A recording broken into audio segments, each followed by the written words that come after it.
Title दाल चावल वाली चिड़िया। सिलास वन में चुन्नी चिड़िया अपने पति और 3 बच्चों के साथ रहती थी। चुन्नी का पति शहर की फैक्ट्री में काम करता था और बच्चे स्कूल में पढ़ते थे। अचानक एक दिन चुन्नी के पति को शहर जाते समय एक चील अपना शिकार बना लिया। जब चुन्नी चिड़िया को इस बात का पता चला तो वह फूट फूट कर रोने लगती है। चुन्नी चिड़िया, हे भगवान, अब मेरा क्या होगा? मैं अकेली 3 बच्चों को कैसे पालूंगी? मोनी के पापा, आप मुझे इस तरह से छोड़कर नहीं जा सकते।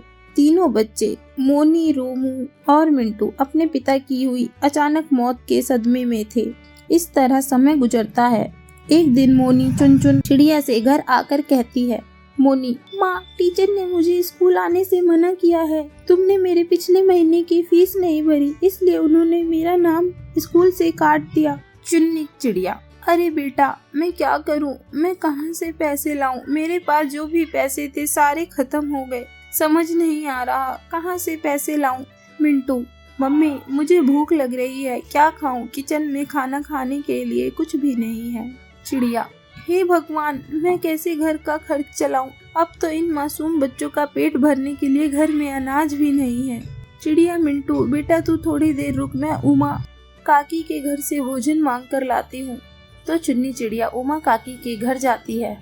चुन्नी चिड़िया, बहन, अगर आपके पास थोड़ा भोजन बचा है तो मुझे दे दो, मेरे बच्चे 2 दिन से भूखे हैं।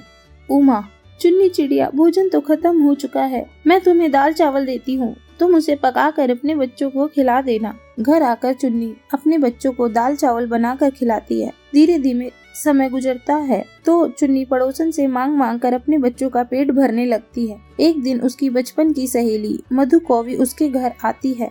कौवी, अरे चुन्नी, ये तूने कैसी हालत बना रखी है? जीजा जी के बारे में सुना तो मुझसे रहा नहीं गया और मैं तुझसे मिलने चली आई। तेरे साथ इतना सब कुछ हो गया पर तूने कुछ बताया ही नहीं मुझे। चुन्नी चिड़िया, क्या बताऊं मधु, मेरे ऊपर तो दुखों का पहाड़ टूट पड़ा है।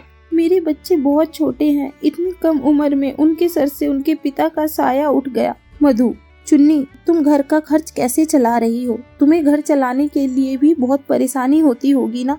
चुन्नी, हाँ, परेशानी तो बहुत हो रही है, लेकिन करूँ भी तो क्या? पड़ोसियों से मांग मांग कर अपने बच्चों का पेट पालती हूँ। तभी मोनी वहाँ आती है।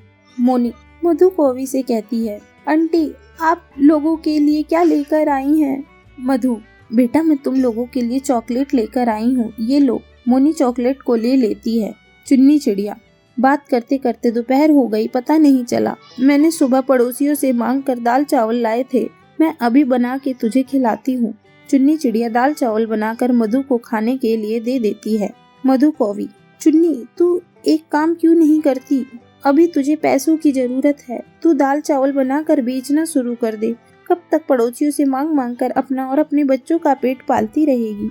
चिड़िया, ये तू क्या कह रही है मधु? मेरे बनाए दाल चावल पक्षियों को पसंद आएंगे? मधु, तू ज्यादा मत सोच, तू देखना, तेरे दाल चावल खाकर पक्षी अपने घर के दाल चावल खाना भी भूल जाएंगे। ये कुछ रुपए रख ले और अपना काम शुरू कर दे। अगले दिन से चुन्नी चिड़िया दाल चावल बनाकर बेचना शुरू कर देती है। उसके इस काम में मोनी उसका साथ देती है। चिड़िया, दाल चावल खाओ, दाल चावल स्वादिष्ट, गर्मा गर्म दाल चावल खाओ, घर के बने स्वादिष्ट दाल चावल खाओ। कुछ ही घंटों में चुन्नी के दाल चावल बिक जाते हैं। ये देखकर दोनों माँ बेटी खुश हो जाती हैं। बच्चे फिर से स्कूल जाना शुरू कर देते हैं। इस तरह चुन्नी चिड़िया दाल चावल बनाकर बेचकर हंसी खुशी अपने बच्चों के साथ रहने लगती है।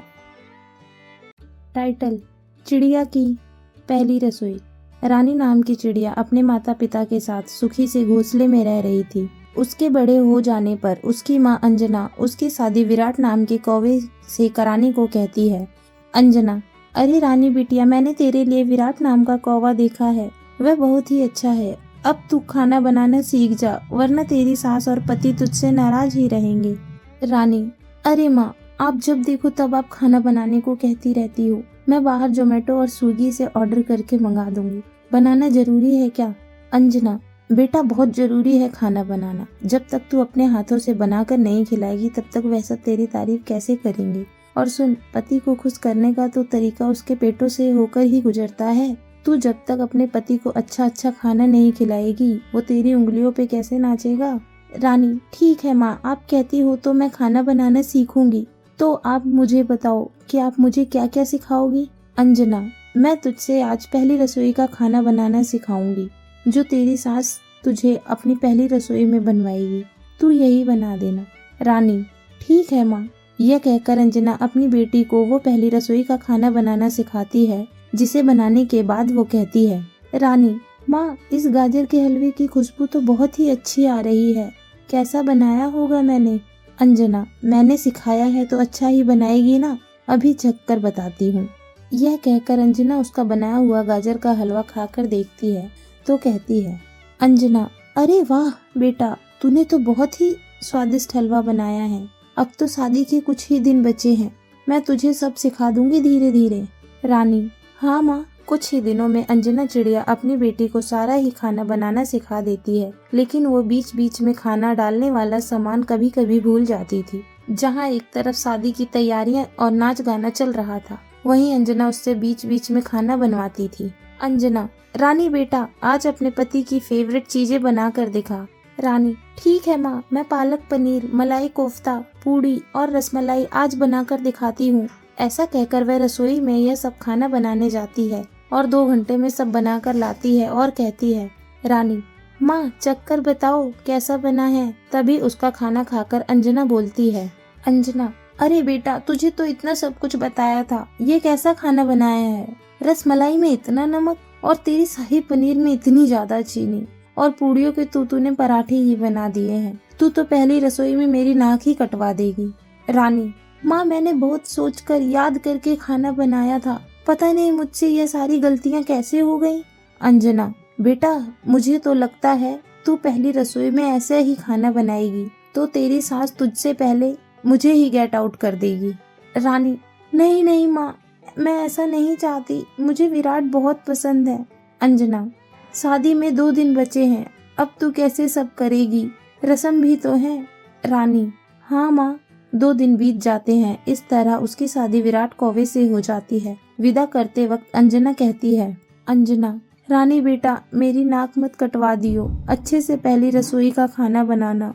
रानी, जी माँ। और रानी मन में सोचती है, माँ को तो बोल दिया, लेकिन मेरा दिल धक धक हो रहा है। विराट, रानी, तुम क्या सोच रही हो, अपने ससुराल नहीं चलना क्या। रानी, चलना है जी। इस तरह दोनों अपने ससुराल पहुंच जाते हैं, जहां विराट की मां नैना कौवी उसका अब गृह प्रवेश करती है और कहती है, कौवी, कितनी प्यारी बहू है मेरी, तो बता, पहली रसोई अभी बनाएगी या कल सुबह। रानी, हे माँ जी, कल बनाऊंगी पहली रसोई। विराट, नहीं, मुझे तो आज ही अपनी बीवी के हाथ से बनी हुई पहली रसोई का खाना चखना है और बहुत भूख भी लगी है। मेरे लिए रसमलाई बनाओगी ना रानी। रानी, हे भगवान, मर गई मैं तो, बचा लेना मुझे, अभी बनाना पड़ेगा सब, अभी बनाकर लाई विराट जी। ये कहकर सास कौवी उसे रसोई में ले जाती है और सामान बता देती है, जिसके बाद रानी चिड़िया अपनी पहली रसोई का खाना बनाती है और सबके सामने ले आती है। फिर सब खाते हैं और मुंह बनाकर विराट कौवा कहता है, विराट, रानी, तुमने ये क्या बनाया है, मैंने कितनी उम्मीद रखी थी तुमसे कि तुम कितना अच्छा खाना बनाओगी, और ये। रानी, माफ कर दीजिए, मैं आपके लिए खाना नहीं बना पाई, मैं बहुत बुरी हूँ। विराट, अरे मेरी पगली चिड़िया, तुमने तो बहुत ही लाजवाब और स्वादिष्ट खाना बनाया है, तुम मेरे पास हो। अपनी पहली रसोई में मेरे लिए इतनी परफेक्ट रसमलाई, और रसमलाई इतनी टेस्टी भी हो सकती है क्या, पता नहीं था। रानी, सच विराट जी। कौवी, बेटा, तूने ना बहुत अच्छा खाना बनाया है। अरे ये मेरा बेटा तो तुझे ऐसे ही छेड़ रहा है, ये ले अपनी पहली रसोई का शगुन। रानी, शुक्रिया माँ जी। इस तरह रानी चिड़िया अपनी पहली रसोई में सबका दिल जीत लेती है और वह खुशी खुशी रहती है।